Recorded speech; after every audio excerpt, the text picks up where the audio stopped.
ತಾಯಿತನಕ್ಕೋಸ್ಕರ, ರಾಘವ್ನ ಮುಗ್ಧ ಮನಸ್ಸಿಗೋಸ್ಕರ. ಮಕ್ಕಳ ಮನಸ್ಸು ತುಂಬಾ ಸೂಕ್ಷ್ಮವಾಗಿರುತ್ತೆ. ಅದನ್ನ ಅರ್ಥ ಮಾಡ್ಕೊಳ್ಳೋದಕ್ಕೆ ಬುದ್ಧಿ ಬೇಕು. ಆ ಭಗವಂತ ನನಗ ಬುದ್ಧಿನ ಕೊಟ್ಟಿದ್ದಾನೆ.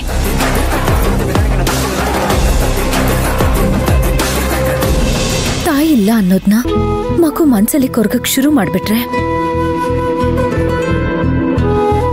ಭವಿಷ್ಯದಲ್ಲಿ ತುಂಬಾ ದೊಡ್ಡ ತೊಂದರೆ ಆಗತ್ತೆ. ಅದಾಗಬಾರ್ದು ಅನ್ನೋದಷ್ಟೇ ನನ್ ಕಾಳಜಿ. ನೀವ್ಯಾರು ನನ್ನ ವಿಚಾರದ ಬಗ್ಗೆ ತಲೆ ಕೆಡ್ಸ್ಕೊಳ್ಳೋದು ಬೇಕಾಗಿಲ್ಲ.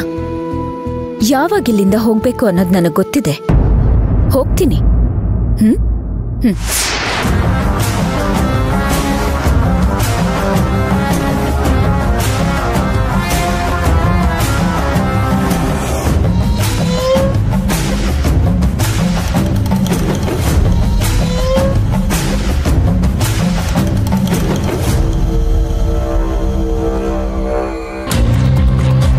ಓಹೋ, ಸುಶಾಂತ್ ಹೇಳೋವರೆಗೂ ನೀನ್ ಮನೆಯಿಂದ ಹೋಗಲ್ವಾ? ಸರಿ, ಹಾಗಾದ್ರೆ ಸುಶಾಂತ್ ಹತ್ರ ಏನ್ ಹೇಳಿಸ್ಬೇಕು, ಯಾವಾಗ ಹೇಳಿಸ್ಬೇಕು ಅಂತ ನನಗೆ ಗೊತ್ತಿದೆ. ನಾನು ಹೇಳಿಸ್ತೀನಿ. ಕಾರಲ್ಲಿ ಹೋಗೋಣ. ಕೈಯಲ್ಲಿ 100 ರೂಪಾಯಿ ದುಡ್ಡಿಲ್ಲ, ಕಾರ್ ಬೇಕಾ ನಿನ್ಗೆ? ಅಯ್ಯೋ, ಇನ್ನೇನ್ ಶ್ರೀಮಂತರಾಗ್ತೀವಲ್ಲ, ಇನ್ನೇನ್ ಕಾರಲ್ಲೇ ಹೋಗೋಣ ಬಿಡು. ಅಲ್ಲಿ ಹೋಗಿ ನೀನ್ ಏನ್ ಕೇಳ್ತೀಯ ಹೇಳು? ನಾನೇನ್ ಕೇಳ್ಬೇಕು ಅಂದ್ರೆ ಫೋನ್ ಬರ್ತೈತಿರು. ಹಲೋ. ಹಲೋ ಸರ್, ನಿಮ್ಮ ಹತ್ರ ಇರೋ ಫೋನ್ ನನ್ನ ಫ್ರೆಂಡ್ ಮಂತ್ರದು. ನೀವೆಲ್ಲಿದ್ದೀರಾ ಸರ್? ಯಾರು ನೀವು? ಮೇಡಮ್, ಈ ಫೋನ್ ನನಗೆ ಸಿಕ್ಕಿದೆ. ಸ್ವಲ್ಪ ಹೊತ್ತಿಗೆ ಮುಂಚೆ ನಿಮ್ಮ ಫ್ರೆಂಡ್ ಮಂತ್ರ ಮೇಡಮ್ ಫೋನ್ ಮಾಡಿದ್ರು. ಅವ್ರ ಆಫೀಸ್ ಹತ್ರ ಇದ್ದಾರಂತೆ. ನಾವು ಅಲ್ಲಿಗೆ ಹೊರಟಿದ್ದೀವಿ. ಈಗ ಅವ್ರಿಗೆ ಮೊಬೈಲ್ ವಾಪಸ್ ಕೊಟ್ಬಿಡ್ತೀವಿ. ಓ, ಆಗ್ಲೇ ಮಂತ್ರ ಹತ್ರ ಮಾತಾಡಾಯ್ತಾ? ಅವಳನ್ನ ಮೀಟ್ ಮಾಡಕ್ ಹೋಗ್ತಾ ಇದ್ದೀರಾ? Okay okay, thank you. Madam, ಒಂದು ನಿಮಿಷ. ಹೇಳಿ ಸರ್, ಏನು? ಏನಿಲ್ಲ, ಮಂತ್ರ ಮೇಡಮ್ ಅವ್ರ ಫೋನ್ ನಂಬರ್ ಕೊಡ್ತೀರಾ? ಓ ಹೌದಾ, ನೋಟ್ ಮಾಡ್ಕೊಳ್ಳಿ. ಹೇಳಿ ಮೇಡಮ್.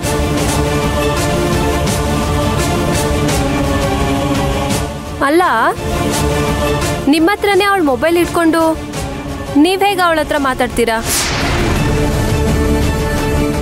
ಮತ್ ಫೋನ್ ನಂಬರ್ ಕೊಟ್ರೆ ವೇಸ್ಟ್ ತಾನೆ? ಅಯ್ಯೋ, ಹೌದಲ್ವಾ ಮೇಡಮ್? ನನಗಿದೆಲ್ಲ ಒಳ್ಳೆಯಲ್ಲ ನೋಡಿ. ಅವರು ಆಫೀಸ್ ಅಡ್ರೆಸ್ ಅಷ್ಟೇ ಕೊಟ್ಟರು, ನಂಬರ್ ಕೊಡಲಿಲ್ಲ. ಏನೋ ಅರ್ಜೆಂಟಲ್ಲಿದ್ದೀನಿ ಅಂತ ಹೇಳಿದರು. ಮೇಡಮ್, ನೀವೇನು ತಪ್ಪು ತಿಳ್ಕೊಳ್ಳಿಲ್ಲ ಅಂದರೆ ಆಫೀಸ್ ನಂಬರ್ ಕೊಡ್ತೀರಾ? ನೋಟ್ ಮಾಡ್ಕೊಳ್ಳಿ ಸರ್. ಹೇಳಿ ಮೇಡಮ್.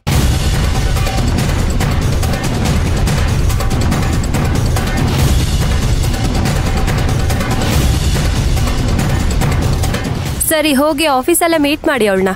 ಸರಿ madam, thank you madam. Thank god, ಮಂತ್ರ ಫೋನ್ ಸಿಕ್ಬಿಡ್ತು. ಹೆಂಗೆ ನನ್ನ ಟ್ಯಾಲೆಂಟು. ಈಗ ನಮ್ಮ ಹತ್ರ ಮಂತ್ರ ನಂಬರು ಇದೆ, ಆಫೀಸ್ ನಂಬರು ಇದೆ. ನಂಬರ್ ಇದ್ರೆ ಏನಿವಾಗ? ಅದರಿಂದ ಏನ್ ಮಾಡ್ತೀಯ ನೀನು? ಅಲ್ಲಿ ಹೋಗಿ ಯಾರನ್ನ ಏನ್ ಕೇಳ್ತೀಯ? ನಿನ್ ಬಂಡವಾಳ ಹೊರಗಡೆ ಹೇಳಿದ್ರೆ ನಿನ್ ಬಂಡವಾಳ ಎಲ್ಲ ಬಯಲಾಗೋಗುತ್ತೆ. ಸುಮ್ನಿರೋ.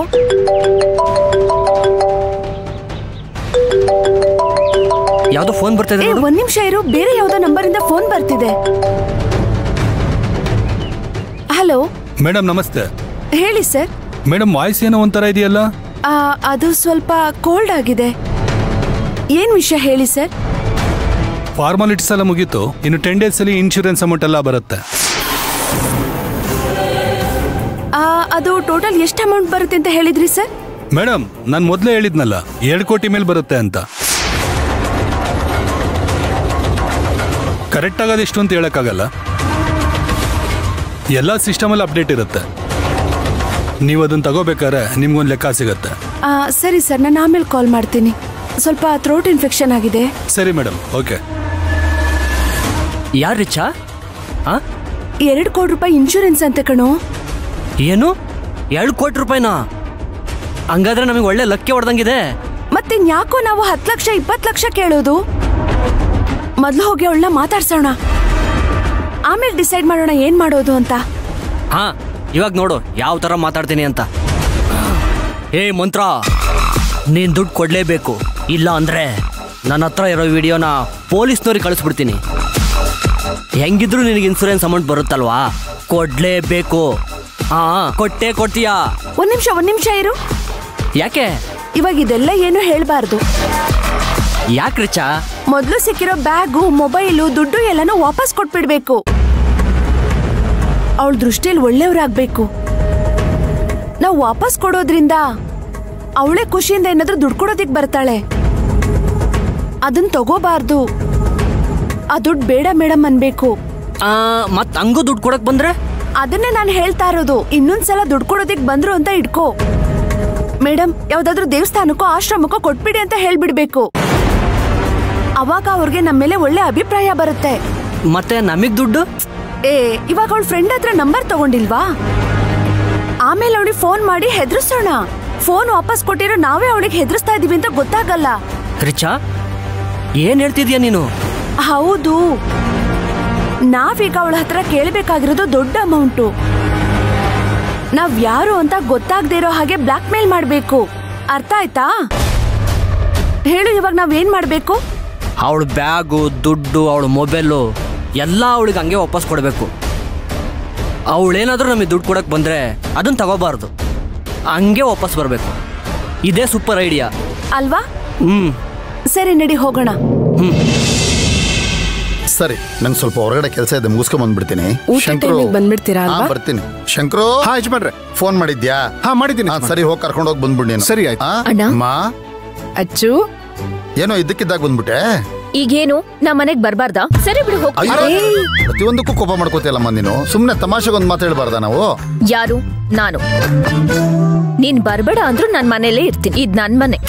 ಇದು ನನ್ ತಂಗಿ ಅಚ್ಚು ಅಂದ್ರೆ. ಅಮ್ಮ, ರಾಘವ್ ಹೇಗಿದ್ದಾನೆ ಕಂದ ಈಗ? ಈಗ ಸ್ವಲ್ಪ ಆರಾಮಾಗಿದ್ದಾನೆ. ಬೆಳಗ್ಗೆನೆ ಎದ್ದು ಸ್ಕೂಲ್ಗೆ ಹೋದ.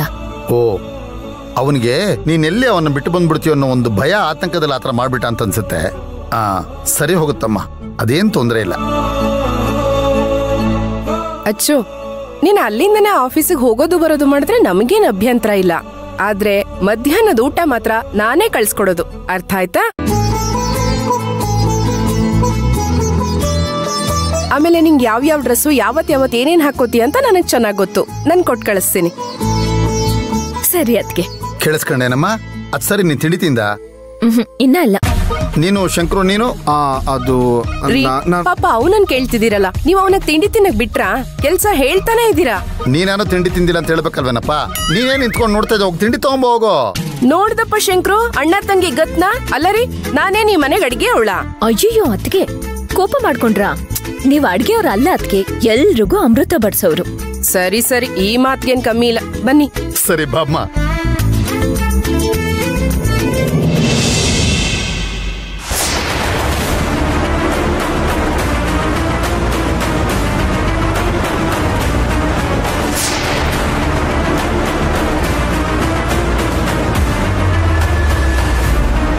ಅರೆ, ಇದು ಮಂತ್ರ ಅಲ್ವಾ? ಇದು ಮಂತ್ರನೇ ಅಂತ ಗೊತ್ತಾಗ್ತಾ ಇದೆಯಾ ಸಿದ್ದು? ಎಸ್, ಇದು ಮಂತ್ರ ಯೂಸ್ ಮಾಡೋ ಕಾರು. ನಮ್ಮನೆ ಕಾರ್ ನನಗೆ ಗೊತ್ತಾಗಲ್ವಾ? ಈ ಡ್ರೆಸ್ನ ಅವಳು ಎಷ್ಟು ಸಲ ಹಾಕೊಂಡಿಲ್ಲ. ಅಲ್ಲ ಸಾಧನಾ, ಇದು ನಿನ್ ಕೈಯಲ್ಲಿ ಇದ್ಮೇಲೆ ಇಷ್ಟು ದಿನ ನನ್ಗೆ ಯಾಕೆ ತೋರಿಸ್ಲಿಲ್ಲ? ಅಯ್ಯೋ ಸಿದ್ದು, ಈ ಫುಟೇಜ್ ನಮಗ್ ಸಿಕ್ಕಿರೋದು ಇತ್ತೀಚೆಗೆ. ಇದನ್ನ ನೋಡ್ತಿದ್ದಾಗೆ ನೀವೇನೋ ಮಂತ್ರ ಅಂತ ಕನ್ಫರ್ಮ್ ಆಗಿ ಹೇಳಿದ್ರಿ. ನನಗೂ ಅರ್ಚನಾಗೂ ಇದೊಂದು ಅಸಂಪ್ಷನ್ ತರ ಇದೆ. ಮಂತ್ರ ಇರ್ಬೋದೋ ಇಲ್ವೋ ಅನ್ನೋ ದ್ವಂದ್ವದಲ್ಲಿದ್ದೀವಿ ನಾವು. ಸಾಧನಾ, ಇದರಲ್ಲಿ ದ್ವಂದ್ವದ ಮಾತೆಲ್ಲಿ ಬಂತು? 100% ಇದು ಮಂತ್ರನೇ.